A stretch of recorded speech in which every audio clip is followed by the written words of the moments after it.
เมียนปลูกเมียนเอาไว้ใส่ต้มไก่ไปแล้วครั้งเลยน้องดอกแคแล้วปลูกไก่ต้มยังกระแซบสายเนาะมันหอมต้มไก่ต้มมันยังโอ้สุดยอดแล้วพ่อเลยแม่นงเลี้ยงว่าเมื่อวานนี้จักมันจะเห็นยังเด้กระปุกอยู่หุ่นจำบ้าดีกว่าแบบว่าแม่นเขาจำโบเนี่ยไปหาเอาอยู่ป่าเอามาปลูกไว้เจ้าความคิดเจ้าดีแล้วชุมข่อยคะแนนมีชุมข่อยก็เอามาปลูกไว้อยู่ในเฮือนเลยแหละบ่อันเวลาเฮาอยากกินเฮาก็ไม่ก้นเอาเลยเฮามีเลยเด้เป็นป่าอยู่ในเฮือนน่ะเด้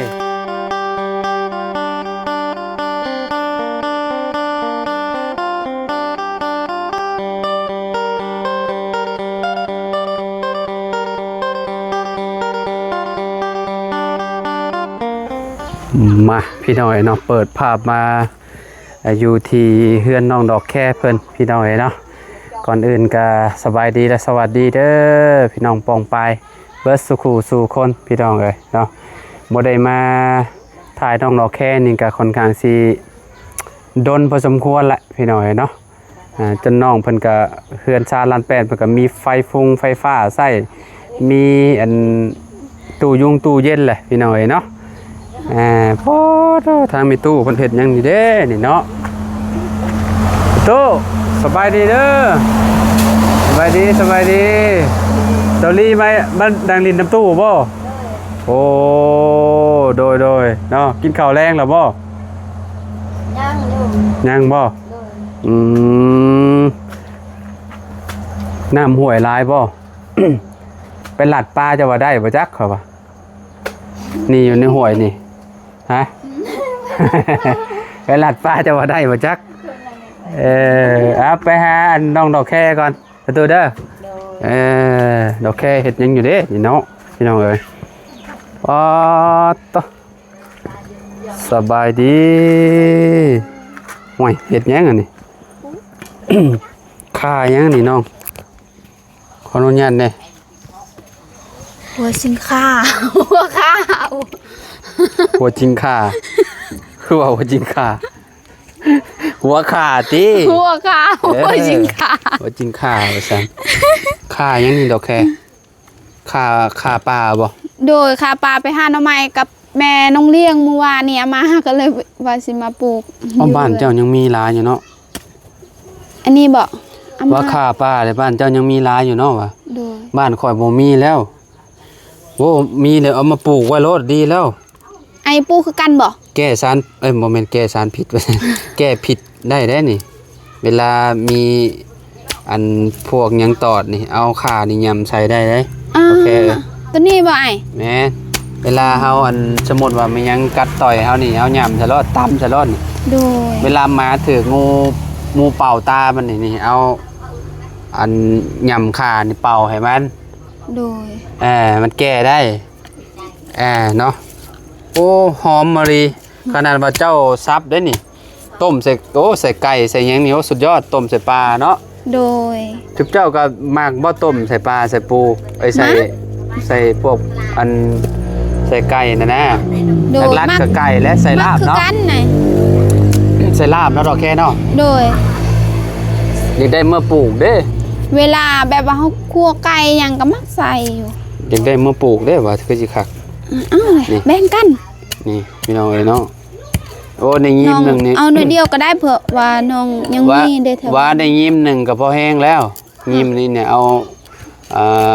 ไปปลูกนี่ก็ปักลายแล้วโดยเพราะว่ามันจะเอาไปปลูกรถเอาไปปลูกบ่แล้วขอสิมาขอน้ำเจ้าดอกแบบให้มันเป็นป่าหลายๆก่อนโดยตอนนั้นน้องปลูกมาแล้วแถวนี้แต่ว่ามันบ่ออกเลยอันนี้ก็เลยเอามาแบบนี้อีกตอนนั้นแบบว่าปลูกแบบนี้เลยบ่ไปปลูกมองนั่นพูนมองดินมันงามๆพูนดินมันแข็งๆมันบ่อย่างงามมันได้อันนี้นะแบบมันบ่ได้หมักได้ดินแข็งขานะมันหมักดินแบบว่าดำๆดินปุ่มพุยนะเอาไปปลูกใส่รถดอกแคโอ้คักเด้ข่าป่าเด้อโอ้หายากคือยังนี่เด้โมเมนต์นั่นเด้นี่ยังลายอยู่บ่แถวป่าอันนี้บ่บอลน้องเอากะมันมืดแล้วขันบอลอื่นมีบอลอื่นมีอยู่ติโดย เนาะแถวอันโคกแถวนี้เพิ่นยังมีอยู่เนาะยังพอได้ มี เอามา แบบ ไว้ ว่า ปลูกอยู่ เวลาเฮาเฮ็ด เจ้าไป สวน ปลูก เฮ็ดหยัง พุ่นบ่ กะมาโดย เอาไปปลูกพุ่นว่ะ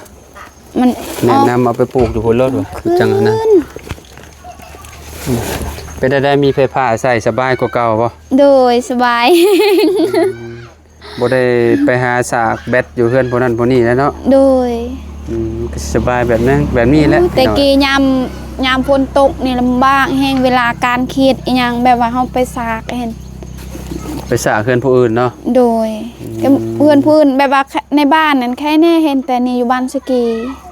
แต่กี้เฮือนจริงๆยังบ่มีเนาะ โด บ่ ย มีไฟเด้ บ่มีตอน วัน นั้ นี้ น มีไฟผ้าแล้วก็แบ่งกันแต่ว่าต่างคนต่างมีแล้วก็สบายเฮือนเจ้าของมีก็ของเราก็มีเด้พี่น้อง โด เนาะ ย มีไฟว่ามันสะดวกแบบนึงมี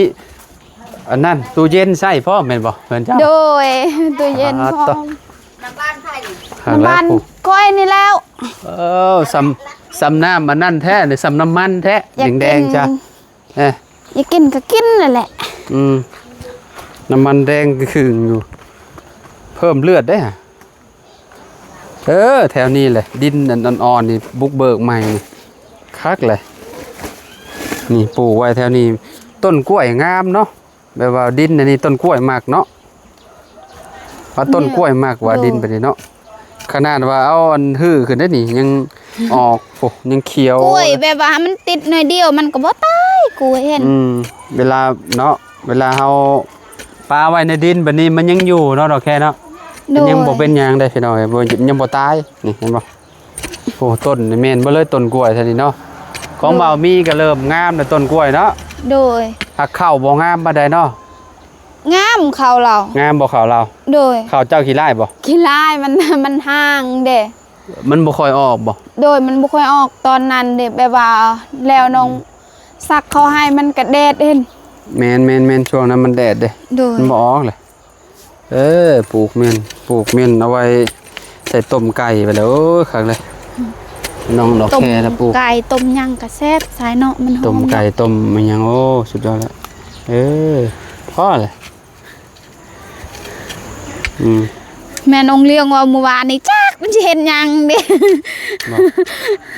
กระปุกอยู่หุ่นสบายดีกว่า แม่นเฮา แบบว่า แม่นเฮาจำบ่แยกไปหาเอาอยู่ โด ป่าย เอามาปลูกไว้เจ้าความคิดเจ้าดีแล้วชุมข่อยคะแนนมีชุมข่อยก็เอามาปลูกไว้อยู่ในเฮือนนั่นแหละบ่อันเวลาเฮาอยากกินเฮาก็ไม่ก้นเอาแล้วแหละเฮามีแล้วเด้เป็นป่าอยู่ในเฮือนน่ะเด้ แล้วว่าอยู่เฮือนเฮาก็มีบ่มันย่างโอ้ยบอนเฮือนเจ้ามีเจ้าให้อยู่แต่แบบว่า นี่ ส เอา บาย แถวนี้ดอกแค่มาแถวนี้ก็ได้เนี่ย ท่านนี้บ่ นี่แถวนี้ขุดบ่ต้องเลิกปานใดก็ได้ขุดเลิกแล้วมันสิเน่าเอาลงประมาณชั้นใดชั้นหนึ่งพยายามพ้นอยู่แล้วมันบ่อันนั้นดอกดินมันชุ่มแห้งอยู่แล้ว หรือว่าปลูกบอนนั้นมันเลิกโพดบ่ แม่น มันตาย มันเลิกลายมันก็ตายได้ โดย ข่าก็ได้บ่แม่นว่าสิปลูกอันนั้นโอ้ข่าบ้านอยู่ในเฮือนข่อยนะประมาณ 4-5 ปีบัดนี้ข่อยปลูกเฮือนบัดนี้ข่อยก้นเนาะเท่าไรมื้อมันใหญ่เด้ โดย มันออกจากพุ่นแหละจากหมองเจ้าปลูกพี่มาพี่ โดย กอมันน่ะมันแตกออกเด้แต่ละปีอ๋อโตข้างล่างนี่คือแบบเงาไม่แต่เงาใหญ่ๆเลย โดย เป็นขาบ้านนั่นน่ะบริเวณขาโคกแบบนี้ มันคือแซ่บคือกันบ่ แซ่บคือการเฮากินยอดมัน โดย บ่อยู่ฝั่งไทยก็เจ้าปลูกขายแล้วได้เจ้าปลูกอันเวลานั้นก็เจ้าก็ถอนเอาตัวที่ว่ามันอ่อนๆเด้ เอาเวลาไปเวียดอิหยังกะ มักกินเด้ข่อยขาเวลาลวก อ๋อ โอ้แซ่บเลย เฮาแบบว่าเฮา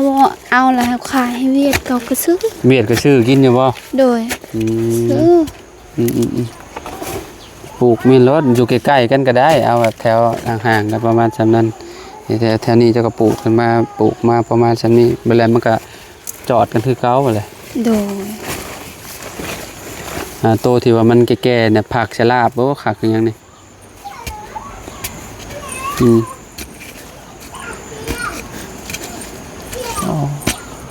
ช่วงนี้เห็ดหยังดอกแค ฝนตกนี่ ฝน บ่ ตกแบบนี้นะ ฝนตกแบบนี้แบบว่าฝนตกแห้งแบบนี้เอาเสียยามันก็ยากเด้เพราะว่ายาน้องเป็นยายุบยานมันติดขึ้นมันลำบากเนาะโดยแม่นแค่แบบว่ายาที่มันออกแต่ต้นนั่นเฮาตัดมันตายเลยแบบนั้นแต่ก็ต้องหยุดก่อนเนาะโดยหยุดก่อนมันอันนั้นเด้เพราะว่าเฮาเสียมันก็คือเก่าเด้แม่นๆหัวมันเจ้ากับอะไรเจ้าชูนมันหักก่อยแล้วจ้ะอะไรป้ามันแหละหัวมันบ่ต้องทมให้มันอันน่ะขึ้นมาโป่งขึ้นมาเลยถึกแล้วปลูกยามนี้นะมันดินมันสุ่มตลอดเลยโดยคือแบบนี้ยังเหลือแต่นี่เนาะนี่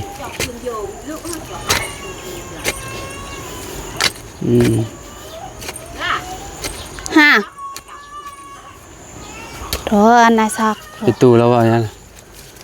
แล้วปลูกห่างๆแล้วจำก่อยให้ปลูกอันปักทีแล้ว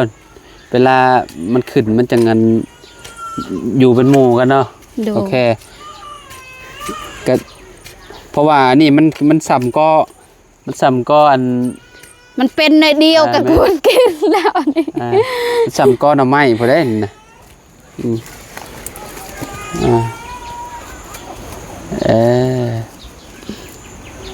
นี่มาปลูกใช้เอกบัด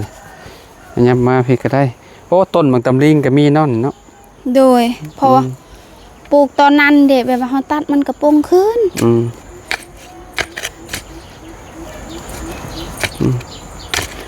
ก็มาปลูกมาพริกกระเต็มอยู่เนาะนี่โดยพี่น้องเกินดอกแค่นี่อันนี้ก็ได้มีประโยชน์ได้นี่ดอกแค่นี่มะเขือพวงนี่แซ่บเนาะกินเนาะนี่กินกับลาบกับยังนี่ใช้ลาบเท่านี่ครั้งได้นี่จะเคยกินบ่เท่ากินกับลาบบ่เคยกินคมแห้งบ่นี่นะบ่แห้งบันไดตี้มะเขือพวงนี่ว่าคมแห้งบ่มะเขือพวงนี่คมบ่แห้งบันไดตี้ป่ะโดยบ่คมอันนั้นมันก็กินส้มแซ่บนะกินกับสุปหน่อไม้ก็แซ่บได้โดยเคยกินบ่บ่เคยลองกินแล้วบางตี้กับสุปหน่อไม้นี่ปูหมึกแตงก็ได้กินเฉยได้นี่โอ้งามเนาะ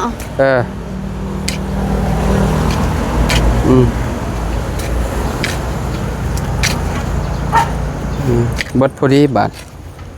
มันสุดท้ายแล้วปลูกใกล้ๆในตู้เราให้ปลูกห่างๆแล้ววะพี่จะมาปลูกประมาณบ่ฮอดโยกซ้ำ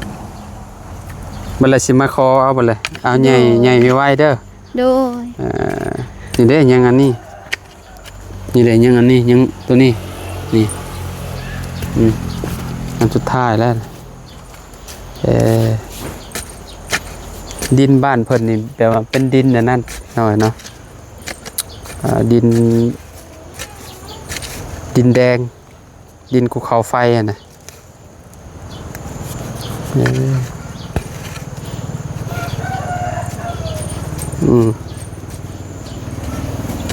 เอาจบพี่น้องเนาะเรียบร้อยเนาะมะกล้วยก็เนาะปลูกอยู่ใส่กระติดต้นมะกล้วยนี่ง่ายลีปลูกต้นกล้วยนี่สิปลูกเคลื่อนอย่าบ่นี่มองนี่นะเจ้านะอยากปลูกแล้วแต่บ่มีสิปลูกล้างใหม่บ่เฮือนต้นบางม่วงเลยโอ้ยังบ่ตายเฉยนี่เนาะนี่มันบ่ตายปงเฉยพี่น้องเอ้ยมันยังห่างแม่นแบบว่ากล้วยบ่แม่นน้องปลูกเด้ต้นมะกล้วยเกิดเองเนาะตัดต้นมะกล้วยทิ่มมองนี่น้อยๆเนาะอันนี้ก็ตัดทิ่มไปเลยนี่มันเลยกระโปรงคือเก่าโป่งตัดขึ้น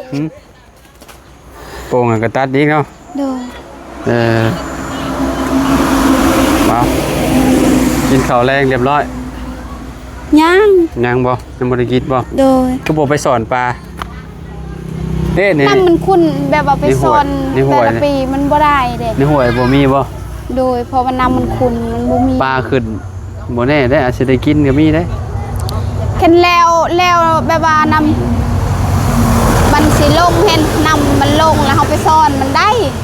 น้ำขึ้นแบบนี้บ่ได้บ่ บ่ได้ เรียกว่าคือ แบบ บ้าน ว่า น้อง น้ำ ป๊อ มัน ป ลงแล้ว ป๊อป ปลามัน ได้ ค้างไว้เห็นเพราะว่ามันขึ้นแต่น้ำเซเด้ มันข้างแถวไอ้อันนี้เนาะแถวน้องน้อยๆเนาะจะหลอกจากแรกนะเนาะ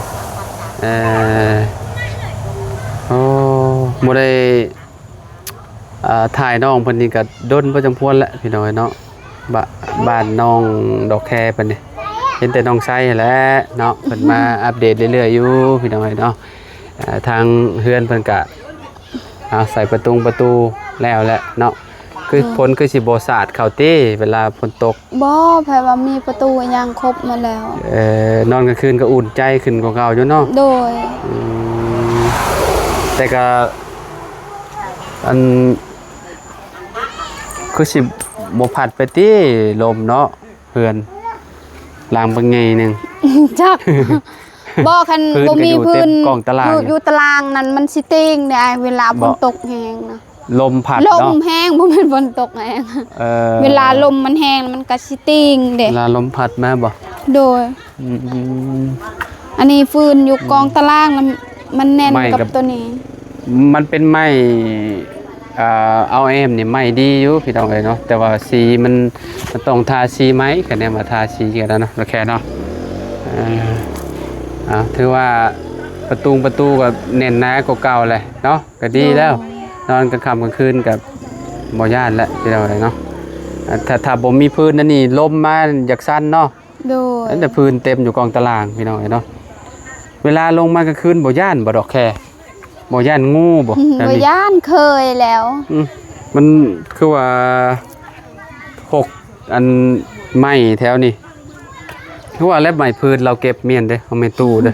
เพราะยันแต่งูมันชอดอยู่ที่พวกงูพวกแมงไม้ที่ว่ามันเป็นผิดนะ โดย อยู่แถวนี้เนาะ โดย กับกองตารางเนาะยามนี่มันหาหมองส้นได้ยามนี่ โดยคือบ่ได้ใส่ฟืนอยู่กองตารางนี่มันสิติง ตีงบ่